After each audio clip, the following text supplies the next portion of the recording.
Well, this fifth video in 2 Samuel in the Old Testament of connecting faith to business, life, church, everything. I've titled A Team Working Together. When you get a team working together, man, it can have powerful impact on growing anything.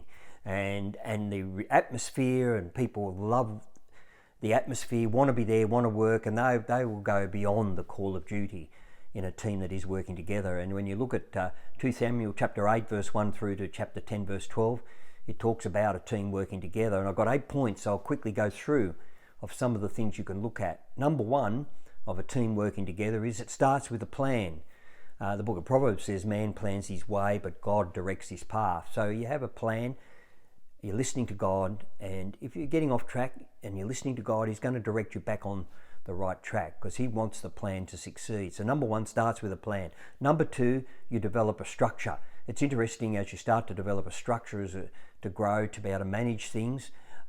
Structures can be negative, but it also can be positive. And you need to stay nimble because as you grow, you need to change. People get set in their ways, but a team working together will say this structure needs to change. Number three, anoints leaders. It's interesting how a group working together will naturally say, why don't you take the lead here? Why don't you manage that? Why don't you do this? Number four, a team working together will manage fairly and evenly.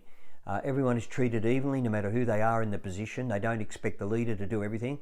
And the person down, in a sense, the bottom, doesn't get all of the terrible work to do. I've worked in teams where we've all pitched in and done things that you wouldn't normally do because we had a job to get done. Number five, they share the responsibility around. It's not one person taking all the responsibility, but they work together to share it around. Number six, they support and help each other. Someone gets overloaded, a team works together to help them, to recognise there's stress there, they help them. Number seven, a team working together develop team members. They actually want to develop each other. It might be suggesting a course. It may be suggesting some input on the journey.